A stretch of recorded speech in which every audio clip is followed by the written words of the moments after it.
સસરાએ જમાઈને phone કર્યો કે વાવાઝોડાના શું સમાચાર છે જમાઈ? જમાઈ કે વાવાઝોડું આ બેઠું બેઠું શાક સુધારે, પણ તમે મને ઈ કયો કે આ વાવાઝોડાનું ઉદ્ભવ સ્થાન જે દરિયો છે ઈ અત્યારે શાંત છે કે તોફાની? આપણે ત્યાં તેલમાં ભાવ વધારાનું એક કારણ એ છે કે મોટા ભાગનાને આપણે તેલ લેવા મોકલી છે કે ભાઈ જા તેલ લેવા. એક મેડમ છોકરાઓને કહેતા હતા કે ન્યૂટને બગીચામાં ઝાડની નીચે બેઠા બેઠા ગુરુત્વાકર્ષણનો નિયમ શોધ્યો હતો. એક છોકરો ઉભો થઈને કે મેડમ અમે ઈ જ કહી છે કે અમને બગીચામાં બેહાડો, અમે કાંઈક ને કાંઈક તો ગોતી જ લેવું. કોઈની ખોટી બળતરા કરવી નહીં. ઈ બળતરાના ધુમાડાથી એ પર્યાવરણને નુકસાન થાય છે.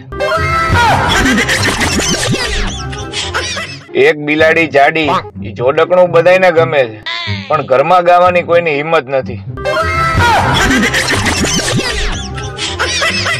અમુક વાંઢા મોટિવેશનલ સ્પીકર લગ્ન જીવન અને સુખી દાંપત્ય જીવન વિશે બોલે છે, તો એમને એટલું જ કહેવાનું કે પેલા તમે લગ્ન કરી લ્યો, પછી તમારા ઘરના જ તમને મોટિવેશન આપશે.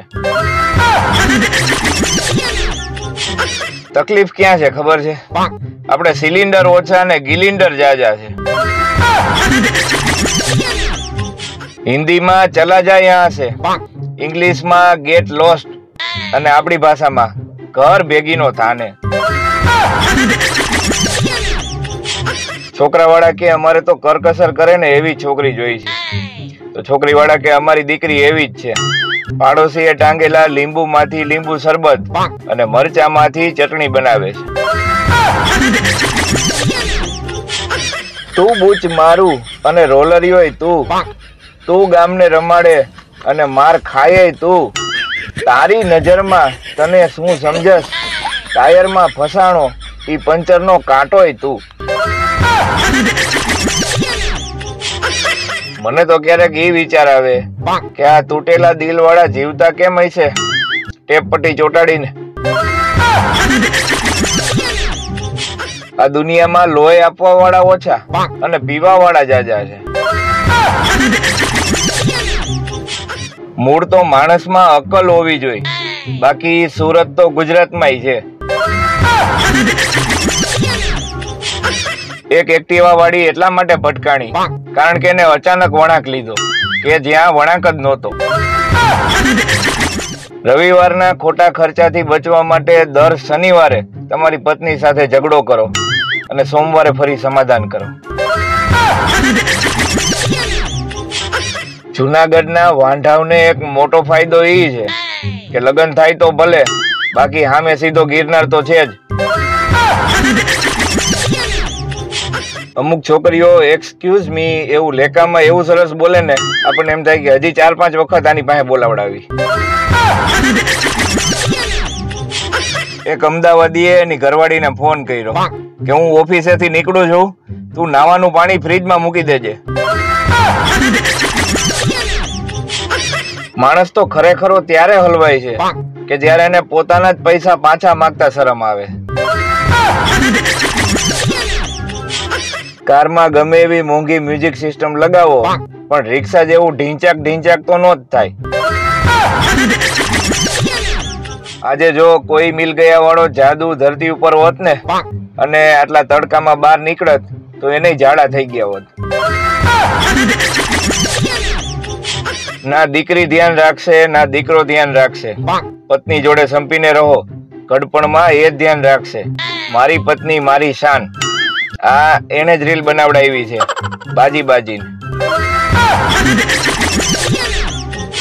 કે હે મારા કલેજાઓ, હવે તમે તમારી ઘરે જાઓ. એક છોકરો ને છોકરી દરિયા કાંઠે બેઠા હતા. છોકરી કે તું ક્યાં સુધી મારો સાથ દઈશ? છોકરાએ એની આંખમાંથી એક આંસુ કાઢી અને દરિયામાં નાખ્યું કે જ્યાં સુધી તું આ આંસુ ગોતી નહીં લે ને ત્યાં સુધી હું તારો સાથ દઈશ. ત્યાં તો અચાનક દરિયામાંથી અવાજ આવ્યો કે હરામીઓ, આવા નાટકો ક્યાંથી લઈ આવો છો? સાસુ બહુને કે તને જમવાનું બનાવતા નથી આવડતું? ઓલી કે ના. તો કે પેલા કેમ નો કીધું? ઓલી કે ઇટ્સ સરપ્રાઈઝ. તડકે રહેવાથી બધી વસ્તુ સફેદ થઈ જાય, ખાલી ચામડી જ કાળી થાય છે. આ કેવું? પત્નીને ખુશ કરવાના 3 ઉપાય.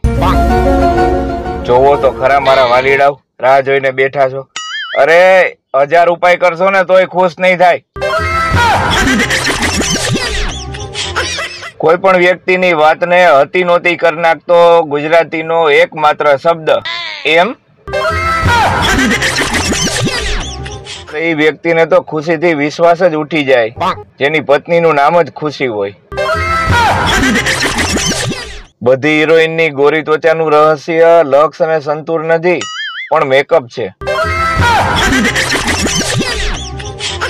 માણસો હવે ભૂકંપ અને સુનામીની પણ આગાહી કરી શકે છે પણ એક્ટિવા વાળી કઈ બાજુ કાવો મારશે એની આગાહી કરવી નામુમકિન. છોકરી વાળા કે શું કરે છે તમારો દીકરો? ઓલા કઈ તો સ્પોર્ટ્સ પર્સન છે. એમ? કઈ રમત રમે? કે જુગાર? એક વાંઢાએ ખરતા તારાને જોઈ અને 20 માંગી કે મારે લગ્ન જલ્દી કરી દેજો. એ તૂટેલો ભાગ પાછો તારામાં જોઈન્ટ થઈ ગયો. અમુક જોડીઓને જોઈને એવું લાગે છે કે હારું આ બે ભેગા છે નકર 2 ઘર બરબાદ થાત. તમે અહીંયા કોઈ નાના ટેણિયાને એમ કહો ને કે આ દરવાજો ન ખોલતો એટલે એ વાંદરી પાનું પેલા દરવાજો ખોલે કે મને ના કેમ પાડો છો. લગ્ન એટલા માટે કરવા જોઈએ કે જેથી ખબર પડે કે લગ્ન શા માટે ન કરવા જોઈએ. એક વાત પૂછવી હતી મિત્રો કે પૂરીને અડધી ખાઈ લીધા પછી એને અડધી કઈ હગાય કે પૂરી જ કહેવાય? એક જ કંપનીની પ્રોડક્ટ માંથી છેતરાયેલા 2 અલગ અલગ ગ્રાહકો એટલે સાઢુભાઈ. હંમેશા મજાકમાં પણ થોડીક સચ્ચાઈ હોય છે. ખાલી પૂછવામાં પણ થોડીક જાણવાની ઈચ્છા હોય છે. બેખબરને પણ થોડીક ખબર હોય છે અને મને પરવા નથી એમાં પણ થોડીક પરવા હોય છે. એક ક્લાસમાં મેડમે માય ટીચર વિશે અંગ્રેજીમાં નિબંધ લખવા છોકરાઓને કીધું. 5 મિનિટ થઈ. એક છોકરો ઊભો થયો કે મેડમ હરક પદુડીને ઇંગ્લિશમાં શું કહેવાય? પ્રેમ કરવાથી બીજું કઈ મળે કે ન મળે પણ તમારી ટાઈપિંગ સ્પીડ વધી જાય. પત્ની કે ઓ સાંભળો છો? પતિ કે પણ બીજો કોઈ ઉપાય છે?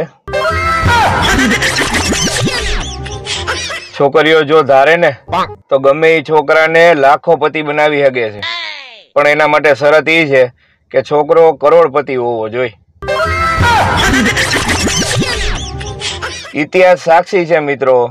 99% છોકરીઓએ લાઈફમાં પહેલો પીઝા પોતાના પૈસાનો નહીં ખાધો હોય.